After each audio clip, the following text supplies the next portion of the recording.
Shalom,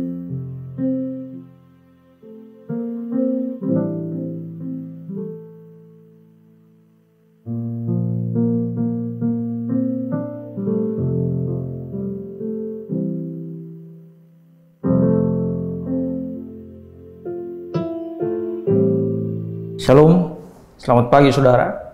Light of Revival kembali pada pagi hari ini dengan tema tidak melihat namun percaya. Nats yang saya ambil dari Yohanes 20 ayat yang ke-29. Kata Yesus kepadanya, "Karena engkau telah melihat aku, maka engkau percaya. Berbahagialah mereka yang tidak melihat namun percaya." Pada ayat sebelumnya, Thomas telah mengakui Yesus Kristus adalah Tuhan dan Allah, iman Rasul. Dan kita melihat juga bahwa ini sekaligus membuktikan bahwa Yesus bukan hanya manusia, tapi Yesus juga Tuhan dan Allah. Dan yang menariknya, ketika iman yang diungkapkan oleh Rasul Thomas ini, Yesus menjawab pada ayat 29 bahwa engkau telah melihat aku namun percaya, berbahagialah mereka yang tidak melihat namun percaya. Yesus tidak marah dengan ungkapan atau iman yang dikeluarkan oleh Thomas. Yesus senang dengan pengakuan iman ini. Tapi Yesus jauh lebih senang akan orang-orang yang tidak melihat tapi percaya. Untuk hal ini, Matthew Henry memberikan komentar. Matthew Henry, yang dimaksudkan di sini bukan tidak melihat apa atau siapa yang diimani, melainkan tidak melihat alasan-alasan untuk beriman. Salah satu alasannya yaitu dengan perkataan Yesus. Kita melihat bahwa sebelumnya Yesus telah mengatakan hal ini tentang kebangkitannya ini berulang-ulang kali. Dan Thomas tahu ini. Tapi mengapa Thomas masih meragukan?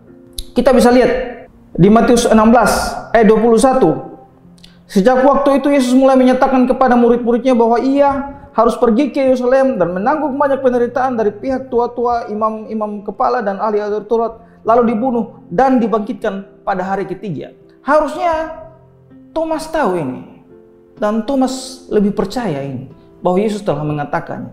Yesus mengatakan juga untuk kedua kali dalam Matius 17 ayat 23, dan mereka akan membunuh dia dan pada hari ketiga ia akan dibangkitkan. Bahkan Matius 20 ayat 19, dan mereka menyerahkan dia kepada bangsa-bangsa yang tidak mengenal Allah, supaya dia olok-olokkan, disesah, disalibkan, dan pada hari ketiga ia akan dibangkitkan. Thomas harus melihat dulu kebangkitan Yesus, baru dia menjadi percaya. Kita bisa membandingkan dengan orang-orang Farisi, imam kepala saja, yang tidak percaya akan hypostatic union atau satu pribadi, tapi dua nature. Dua nature ini tidak sama, tidak bisa dipisahkan, tapi juga tidak bisa bercampur.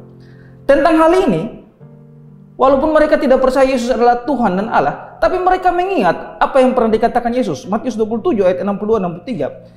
Keesokan harinya, yaitu sesudah hari persiapan, datanglah imam kepala dan orang Farisi bersama-sama menghadap Pilatus. Dan mereka berkata, "Tuan, kami ingat bahwa si penyesat itu, sewaktu hidupnya, berkata, sesudah 3 hari, aku akan bangkit."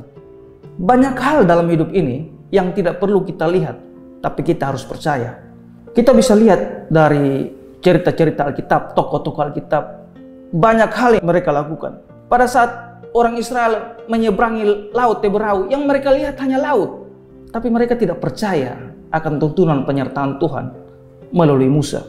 Waktu Musa mengutus 12 pengintai ke Kanaan, setelah pulangnya 10 orang hanya melihat bahwa banyak di sana orang-orang yang besar-besar, tinggi-tinggi seperti raksasa. Tapi hanya 2 orang yang melihat penyertaan Tuhan, yang merasakan penyertaan Tuhan, yang percaya bahwa walaupun mereka besar-besar, tapi penyertaan Tuhan lebih dahsyat daripada itu.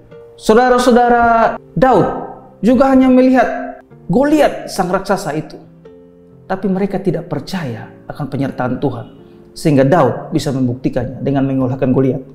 Bahkan Petrus juga hanya melihat gelombang besar, angin, tapi dia kurang percaya akan penyertaan Tuhan, hingga dia jatuh dan tenggelam.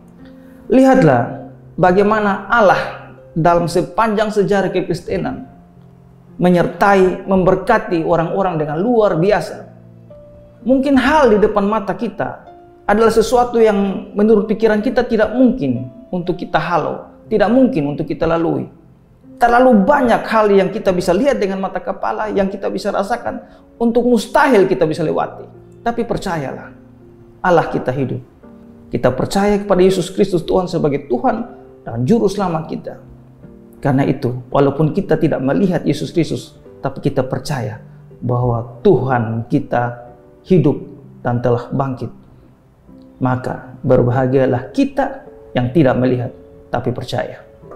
Mari kita berdoa. Terima kasih Tuhan Yesus untuk firman hari ini. Kiranya Tuhan mengajarkan kami selalu, walaupun kami tidak melihat Engkau, tapi kami percaya penyertaan-penyertaan-Mu. Kami percaya perkataan-perkataan-Mu dalam Alkitab. Ajarlah kami ya Tuhan, supaya senantiasa iman kami semakin bertumbuh. Di dalam nama Tuhan Yesus kami telah berdoa kepada Bapa di surga. Amin. Shalom.